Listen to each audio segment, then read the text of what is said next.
अस्सलाम वालेकुम, मैं हूं दाऊद और आज के शो में अली हमारे साथ मौजूद नहीं रहेंगे, लेकिन India versus England third test का पहला दिन खत्म हो चुका है। उस पर बात करेंगे। बड़े ही शानदार किस्म का इंग्लैंड ने कम बैक तो जरूर किया, लेकिन कहां गई वो बेसबॉल जो इंग्लैंड के हेड कोच ब्रेंडन मैकलम और कोच और कप्तान बेन स्टोक्स ये दावा करते हैं कि कुछ भी हो जाए हम बेसबॉल क्रिकेट नहीं छोड़ेंगे। वो क्रिकेट आज कहां गई? लॉर्ड्स के पहले दिन बिल्कुल खामोशी थी। कुछ इस पे बात करेंगे। और एशिया कप 2025 के लिए पाकिस्तान क्रिकेट बोर्ड के जो चेयरमैन साहब हैं और एशियन क्रिकेट काउंसिल के प्रेसिडेंट मोहसिन नकवी ने इजलास तो बुला लिया, मीटिंग तो बुला ली ढाका में, लेकिन बीसीसीआई के तहफुजात अपनी जगह, लेकिन बीसीसीआई ने दूसरी तरफ बैकअप प्लान्स के ऊपर काम करना शुरू कर दिया। वो क्या बैकअप प्लान्स और क्या बीसीसीआई प्लानिंग कर रहा है, एशिया कप का क्या होगा, कुछ उस पर बात करेंगे। उससे पहले अगर आज आप हमारा शो पहली बार देख रहे हैं तो सब्सक्राइब करना ना भूलिएगा। अली कुछ जरूरी काम से आज के शो में अवेलेबल नहीं रहेंगे, कल वो हमारे साथ मौजूद रहेंगे। सबसे पहले बात करेंगे थर्ड टेस्ट मैच का जो पहला दिन लॉर्ड्स का था, वो हो गया 251 रन पर इख्तिताम। 4 विकेट्स इंग्लैंड ने जरूर खोए, लेकिन उनकी बेसबॉल कहां चली गई? जो ब्रेंडन मैकलम बार बार बात करते थे कि कुछ भी हो जाए हम ये क्रिकेट छोड़ेंगे नहीं, बेन स्टोक्स से बात करते थे। इंग्लैंड ने आज एक बड़ी तब्दीली की थी और वो ये थी कि जोफ्रा आर्चर 1596 दिनों के बाद, ये अपने में ही बहुत बड़ा हिसाब है, 1596 दिनों के बाद, सालों के बाद टेस्ट क्रिकेट में अपनी वापसी कर रहे हैं। अभी बोल नहीं क्योंकि इंग्लिश टीम बैटिंग कर रही है, दूसरी तरफ भारतीय टीम भी जसप्रीत बुमराह के साथ जो है वो ये टेस्ट मैच खेल रही है, लेकिन वो इंपैक्ट जसप्रीत बुमराह अभी तक वो डाल नहीं सके। कहीं ना कहीं आपको यह भी देखना पड़ेगा कि इंग्लैंड बहुत डिफेंसिव मोड पे नजर आया। जो हमने इंग्लैंड तो छोड़ो, इंग्लैंड के बाहर भी इंग्लैंड की अप्रोच नहीं देखी, इतना डिफेंसिव कि उन्होंने फैसला कर लिया था कि भारतीय गेंदबाजों पे अटैक भी नहीं करना, बिल्कुल डिफेंसिव मोड से खेलेंगे। और बुमराह को तो बिल्कुल ही, अगर आप देखो 1.94 औसत से उनको रन पड़े हैं, ऑलमोस्ट ना होने के बराबर, बिल्कुल डिफेंसिव मोड पे बुमराह को सिर्फ ठिकाने की एक सोच रखी गई है। 18 ओवर बुमराह ने दिन में डाले, 1 विकेट उनको जरूर मिला, लेकिन 1.94 की एवरेज से रन बनाना किसी बॉलर के लिए इंग्लैंड जैसी कंडीशन में, मतलब बहुत ही ओवर डिफेंसिव इंग्लैंड खेला है। फिर अगर आप बात करो आकाशदीप को, चलो 4 की औसत से मार रन पड़े, जडेजा को 2 की औसत से, वाशिंगटन सुंदर को 2 की औसत से, सिराज को 2 की औसत से, बहुत ही ज्यादा ओवर डिफेंसिव आज हमें इंग्लैंड देखने को मिला। इस तरह से नजर नहीं आता। अलबत्ता रूट की कमाल परफॉर्मेंस देखने को मिली, 99 रन पर दिन के इख्तिताम पर वो आउट नहीं हुए, लेकिन 191 गेंदें खेल गए। 67th 50वीं जो निफ सेंचुरी थी उन्होंने मुकम्मल की, 67th उनकी ये 50 थी इंटरनेशनल में। बड़ा ही शानदार रेड बॉल में उनका, अगर आप करियर की बात करो, जा रहा है। स्टोक्स जो फॉर्म हासिल करने में नाकाम रहे थे, आज बड़े डिफेंसिव मोड पे स्टोक्स नजर आ रहे थे। 38 के स्ट्राइक रेट से बैटिंग करते हुए नजर आए। 102 गेंदें बेन स्टोक्स खेल गए, सिर्फ 39 रन उन्होंने बनाए हुए थे, नॉट आउट थे। ये हमने देखा कि जैसे विकेट्स गिरती थी, बैक टू बैक 2 विकेट्स गिरती थी, फिर पार्टनरशिप भी मिल जाती थी। 43 पे हमने पहले देखा 1 विकेट गिर गया, नीतीश कुमार रेड्डी ने एक ही ओवर में 2 विकेट चटका दिए, 44 पे दूसरा गया, फिर लगभग 109 रन की पार्टनरशिप बनी। और वहां पे जब ऑलीपॉप आउट हुए तो 153 रन हो चुका था। फिर एकदम से अगर आप देखो हैरी ब्रूक की जब विकेट गिरी 172 पे, चौथी विकेट, फिर वहां से रूट और बेन स्टोक्स ने गेम को लेकर गए और बहुत ही डिफेंसिव मोड तक इस दिन का अख्तिताम किया। अभी तक अगर आप ये बोलो दिन किसके नाम रहा, विकेट चूंकि उतना मुश्किल भी नजर नहीं आ रहा, हाँ बहुत ज्यादा फ्लैट भी नजर नहीं आ रहा, लेकिन इंग्लैंड डिफेंसिव चूंकि खेला है, लेकिन आज का दिन इंग्लैंड के हाथ ज्यादा दिन रहा। लेकिन बात वही है कि अगर कल भारत ने आते साथ ही 2 खिलाड़ी बैक टू बैक ये दोनों भेज दिए तो मैच एकदम से फिर जाएगा। यही अगर 300 से पहले 6 खिलाड़ी आउट हो गए और 3.5 पर पूरी टीम बुक हो गई तो फिर वही बात है कि मैच दोबारा से भारत की गिरफ्त में चला जाएगा, क्योंकि सबको पता है कि जो इंडिया बैटिंग कर रहा है इस पूरी सीरीज में, स्पेशली शुभमन गिल की आप बात करें, आउट क्लास वो बैटिंग कर रहे हैं, रिकॉर्ड्स पे रिकॉर्ड्स वो तोड़ रहे हैं।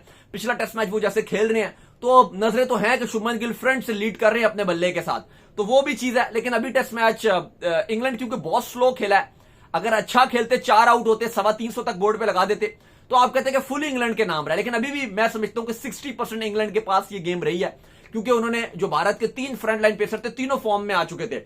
बुमराह एक मैच आराम के बाद आ रहे थे, आकाशदीप 10 विकेट चटका कर आ रहे थे भाई बर्मिंघम में, एग्वेस्टन में भाई कमाल कर दिया था, 10 विकेट उसने चटकाए थे, वो फॉर्म में था। फिर सिराज भी अपनी लय में पकड़ चुके थे, पहली इनिंग में 6 विकेट्स लिए थे, फॉर्म उनके पास भी थी।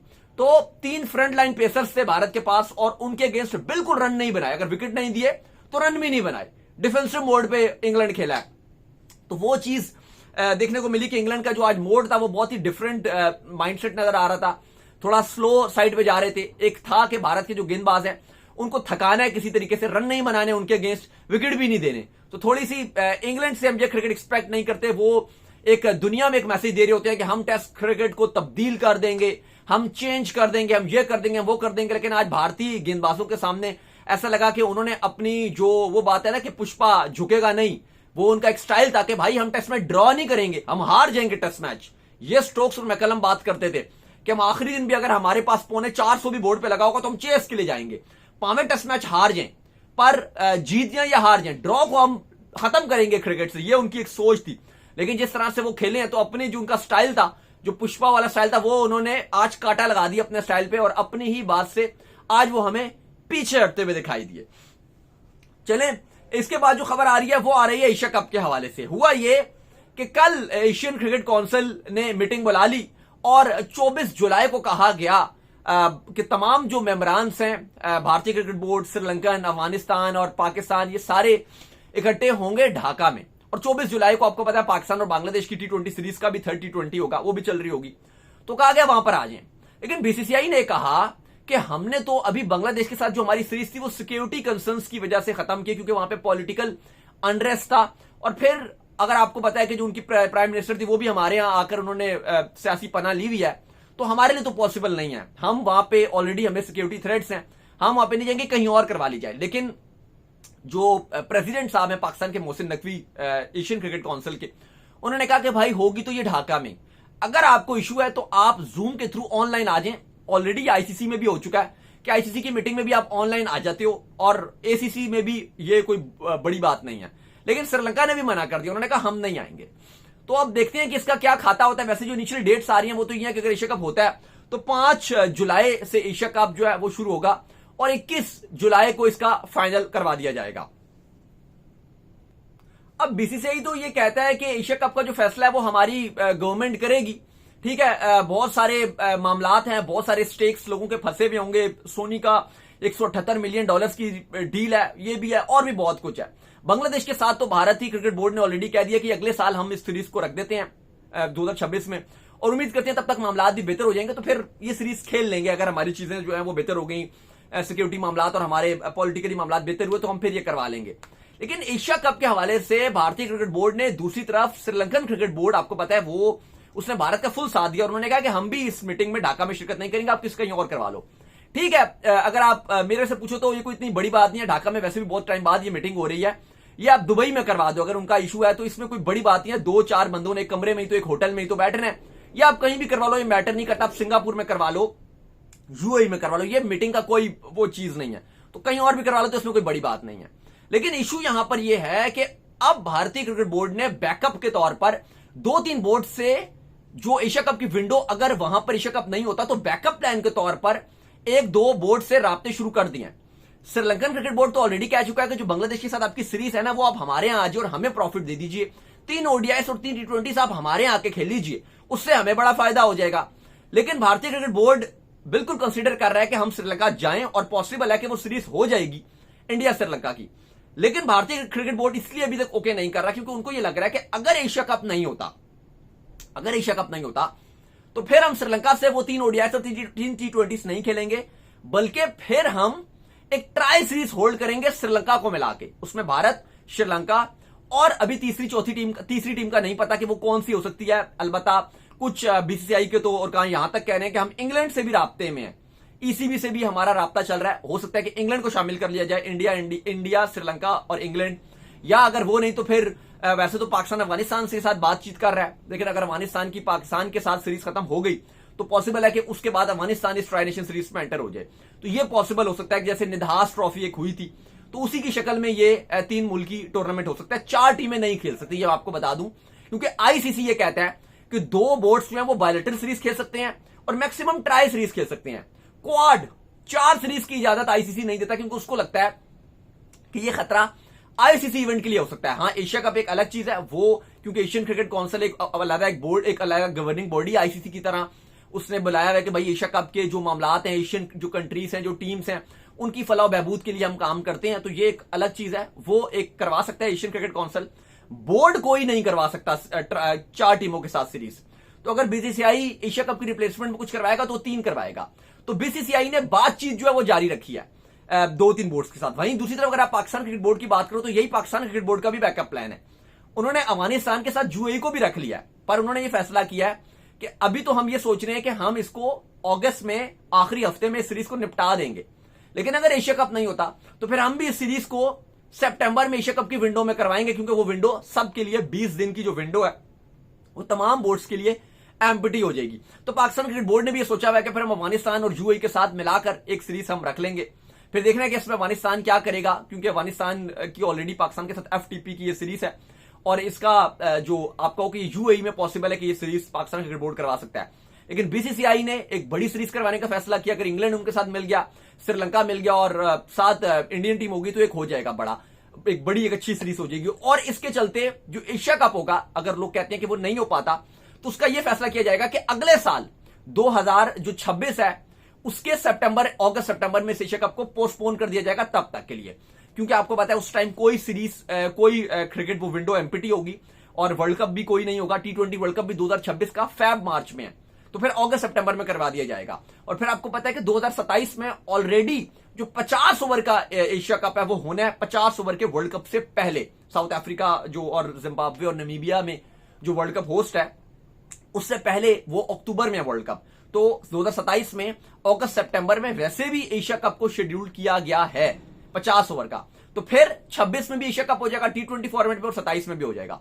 तो अगर अभी एशिया कप नहीं होगा तो ये तमाम बोर्ड्स को ये पता है कि अगर भारतीय गवर्नमेंट ने और मीडिया का अगर प्रेशर रहा और इस साल अगर एशिया कप नहीं हो सका तो फिर एशिया कप को 2026 में शिफ्ट कर दिया जाएगा, क्योंकि अभी जो मामलात हैं पाकिस्तान और इंडिया के वो इतने अच्छे नहीं है, तो फिर इसको एक साल के लिए आगे कर दिया जाएगा। तो ये किया जाएगा, लेकिन अभी आगे करने के चांसेस बहुत कम है। टोटल अगर अभी आप मुझसे पूछो तो 20% है। पहले तो शायद बिल्कुल नहीं थे, लेकिन जिस तरह से भारतीय आप कहो कि सोशल मीडिया में प्रेशर बना और एकदम से चीजें चली, क्योंकि दूसरी तरफ इंडियन गवर्नमेंट की अगर आप बात करो तो उन्होंने पाकिस्तान की जो हॉकी है उसको न सिर्फ एनओसी जारी कर दिया बल्कि वीजा भी जारी कर दिया। उन्होंने कहा कि आप आए और आपकी पूरी जो हॉकी की टीम है उसको 2 बार इंडिया बुलाया है। एक बार अभी अगस्त में पाकिस्तान की हॉकी टीम इंडिया जाएगी और एक बार दिसंबर में। इवन अभी पाकिस्तान की गवर्नमेंट ने कहा है कि हम इसका पूरा जायजा लेंगे, कि अपनी एक टीम भेजेंगे भारत जो पूरा सिक्योरिटी वगैरह का जायजा लेगी और फिर हम ओके करेंगे और फिर उसके बाद जो है वो हम अपनी हॉकी टीम भेजेंगे। और वजह यह बनी है कि इंडिया कॉमनवेल्थ के लिए बिडिंग करने के लिए जा रहा है, कॉमनवेल्थ को होस्ट करने के लिए जा रहा है, कॉमनवेल्थ जो गेम्स हैं और साथ ओलंपिक्स 2036 के लिए भी। तो उसके लिए रूल्स है ये ओलंपिक का कि आपका तमाम जो कंट्रीज हैं उनको साथ कोई वीजा इशू या कोई इस तरह का इशू ना हो। तो इसलिए भारत पाकिस्तान की हॉकी टीम को जो अगले 2 इवेंट्स हैं उन दोनों के लिए बुला रहा है। और आपको पता है कि अगर जो ये एशिया कप है, अगर जो इसकी फाइनलिस्ट टीम होगी उसको डायरेक्ट जो है वो वर्ल्ड कप में भी आपका खेलने का मौका मिलता है डायरेक्ट, वो क्वालिफिकेशन राउंड नहीं खेलता जो एशिया कप के फाइनल में जाता है। ये भी वजह बनी है कि फिर इसलिए गवर्नमेंट ने कहा कि ठीक है हम पाकिस्तान को एनओसी देंगे और पाकिस्तान को होस्ट करेगा इंडिया। तो ये एक बहुत बड़ी बात है। तो इसलिए फिर आप गवर्नमेंट ये भी देख रही है कि अगर हम हॉकी की ज्यादा दे रहे हैं खेलने के लिए, एशिया कप में अपने घर बुला रहे हैं, सिर्फ खेलने की बात नहीं है। लोग कह रहे हैं ना कि भाई क्रिकेट बहुत लाइमलाइट वाला चीज होती है, हॉकी नीचे वाली चीज है। बिल्कुल एग्जैक्टली आप ठीक बात कर रहे हो, लेकिन अगर न्यूट्रल वेन्यू पे पाकिस्तान इंडिया खेल रहे होते तो कोई इशू ना होता, जैसे वुमेन्स भी खेल रहे हैं। लेकिन ये थोड़ा डिफरेंट चीज है कि पूरी पाकिस्तान को इंडिया होस्ट करेगा, पूरी हॉकी टीम को। एक पूरा यहां से आपको टब्बर जाएगा, पूरा एक वो जो वफ्द होता है पूरा वो जाएगा और उसको इंडिया होस्ट करेगा। तो ये बहुत बड़ी चीज होगी। तो खैर उससे पहले 20 जुलाई को इंडिया पाकिस्तान इंग्लैंड में मध्य मुकाबले होंगे। जो पाकिस्तान के चैंपियंस हैं, इंडिया के चैंपियंस हैं, शिखर धवन, तो युवराज सिंह, तो बाकी पूरी इंडिया की टीम है, पूरी यहां की पाकिस्तान की टीम है, वो शाहिद अफरीदी, तो बाकी सारे हैं। बेशक पाकिस्तान में फैंस कहते हैं कि भाई एशिया कप मत कराओ, हमें कोई फर्क नहीं पड़ता, पाकिस्तानी ये बोलते हैं यहां पर, वहां पर इंडियंस ये बोलते हैं कि ना कराओ। लेकिन फिलहाल इसका जो मामलात हैं वो 24 जुलाई को जो मीटिंग होनी है, इवन जो श्रीलंका और भारत है वो ये भी बात कर रहे हैं कि इसको 4-5 दिन आप और लेट भी कर दो। लेकिन अभी तक ये फैसला नहीं किया गया। अब देखना ही है कि एशियन क्रिकेट काउंसिल की जो ये 24 जुलाई को जो मीटिंग है, सालाना इजलास है, एक्चुअली इसमें जो शेड्यूल्ड है एशिया कप 2025 का उसको हतमी शक्ल देनी है और मैच की जो डेट्स हैं उनको हतमी शक्ल देके अगले हफ्ते, जैसे 24 जुलाई को अगर इजलास हो जाता है तो 1 अगस्त को अनाउंस कर दिया जाएगा। ऑलरेडी जो T20 वर्ल्ड कप 2026 है, कहा जा रहा है कि आईसीसी भी अगस्त के पहले हफ्ते में T20 वर्ल्ड कप 2026 जो भारत और श्रीलंका ने होस्ट करना है उसका भी शेड्यूल अगस्त के पहले हफ्ते में आएगा। तो उस हवाले से आप देखोगे तो फिर एशिया कप का भी अगर होता है और 24 जुलाई को मीटिंग हो जाती है और सक्सेसफुल मीटिंग होती है तो पहले 2 अगस्त को आपका मे भी 28-29 जुलाई को भी एशिया कप का जो शेड्यूल है वो रिलीज कर दिया जाएगा। चलो आई होप का आपको हमारा शो आया पसंद तो कीजिए वीडियो को लाइक, चैनल को कीजिए सब्सक्राइब। फिर आपसे मिलते हैं नेक्स्ट शो में। टिल देन अल्लाह हाफिज, बाय बाय, ख्याल रखिएगा अपना।